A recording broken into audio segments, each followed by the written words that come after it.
Walking along Lee Kwok Su Street, you will easily come across an alley that has a long history, but also boasts typical urban changes of Hanoi. That is Ngo Huyen, Huyen Alley. The name Huyen, meaning district, originates from the fact that this alley used to be the path to the administrative headquarters of the To Suong district, one of the major administrative areas of Tanglong imperial capital in the past. Nowadays, this alley is a bustling small street that boasts restaurants, hotels, travel agencies and residential houses side by side. Huyen Alley's cross-cultural traits and of vestiges of various historical ages attract many tourists.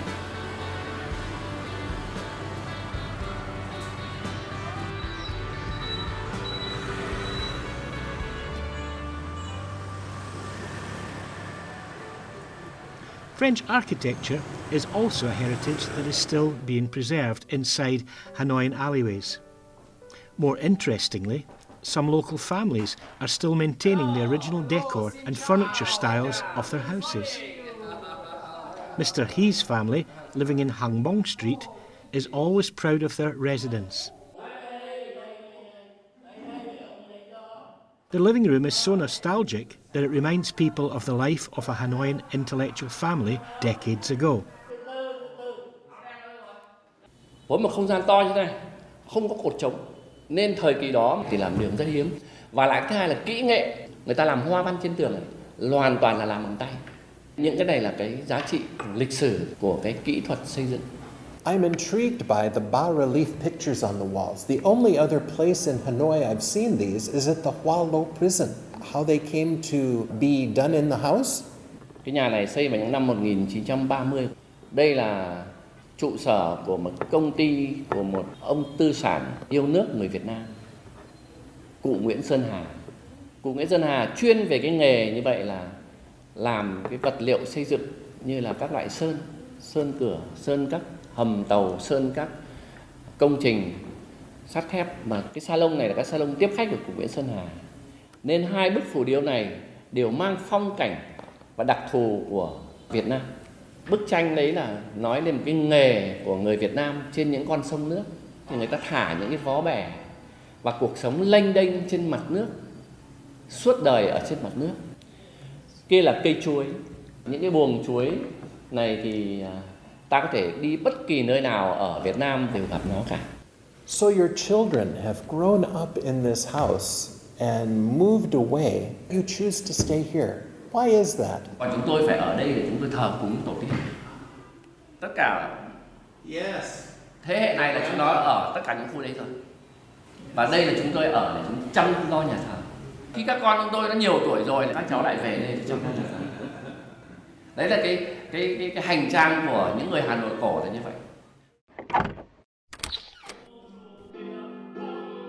Dozens of years have passed, but the sound of piano always fills this house every evening.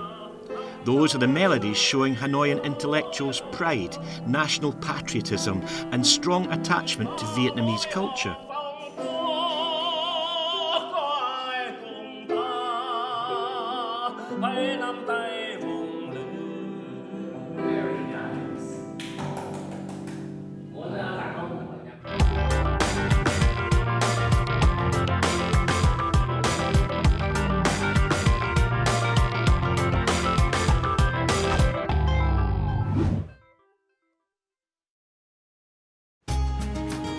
Hanoi's alleyways are famous, not only for being super narrow, but also their hundreds of years of history.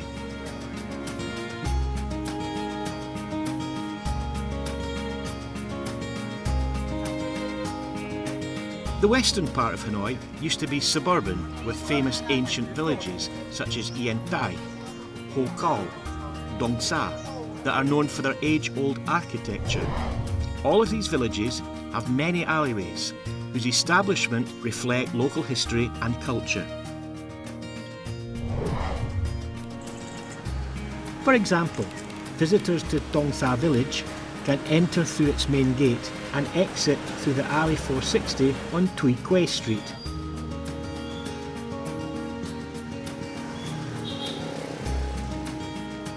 Ngõ chính Trên ngõ khắc cái chữ An Đông Chính Lộ, tức là đường chính vào làng Đông Xã, xây dựng cách đây hơn 200 năm. Cái ngõ 460 là ngõ trước chỉ là một con đường rất nhỏ. Vào cuối thế kỷ 19 thì nhà thờ đạo xây dựng ở đó.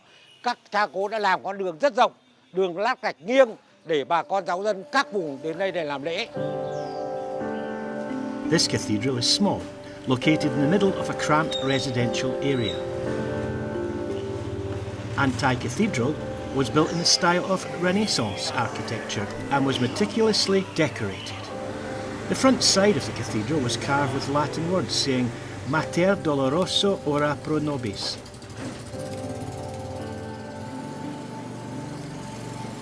According to the elderly living in this parish, this cathedral was built between 1893 and 1907 and is now one of the oldest cathedrals in Hanoi.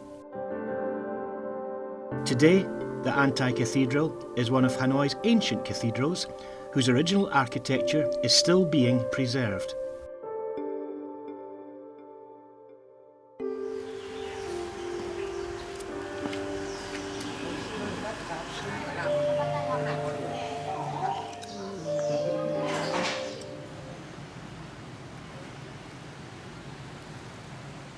The western area of Hanoi is also witnessing a boom in construction.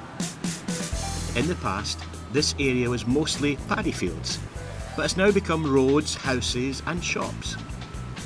At the same time, village paths have become alleyways that are numbered in order. You know, the incredible thing about exploring Hanoi's alleyways is you never know what traces of past history you're going to stumble upon. We are here in northwest Hanoi at 85 Dung Xuan Tui Street, an ancient alley that used to be known as Da Lok, which is associated with a trade that people that live here have been engaging in for centuries. Let's go in and have a look. Da Lok Alley is similar to any other alley in residential zones around Hanoi. Houses with alley frontage are often turned into shops or rented out as places to do small business. Spacious areas along the alley are often occupied by vegetable vendors who sit there all day selling vegetables to local residents. Few households can still maintain the village's traditional craft.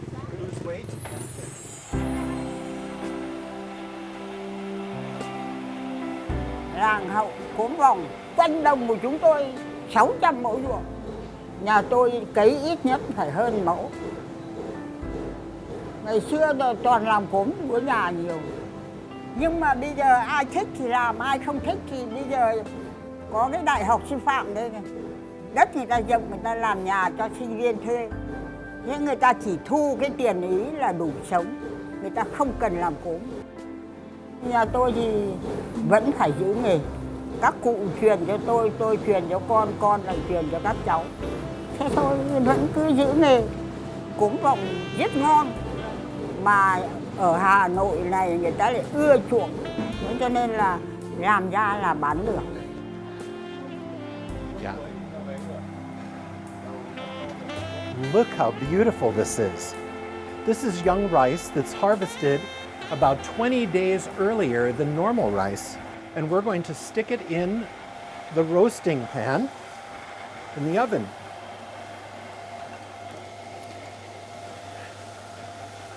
Ah, the smell is wonderful. Lady Kun's grandchildren are still making com these days. Although they have applied some machines to reduce manual work, the recipes and the core techniques still remain unchanged. Wow, what a privilege to be able to take part in such a centuries-old tradition. The aroma is beautiful, toasty, nutty, buttery. What a delicacy this is.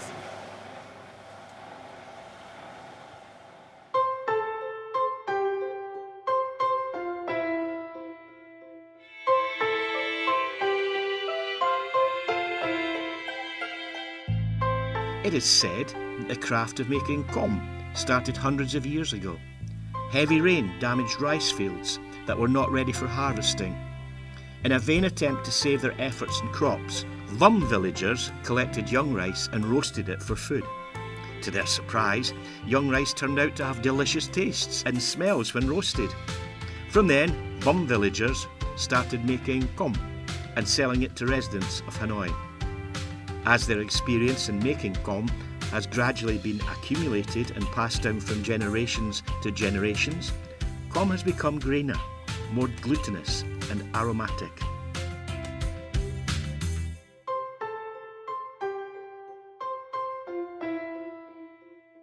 Mình cảm thấy rất vui, mình vẫn còn giữ được cái nghề cổ gia truyền của gia đình. Chứ không phải như các ngõ khác người ta đô thị nhanh quá, đâm ra là người ta bỏ hết các cái nghề.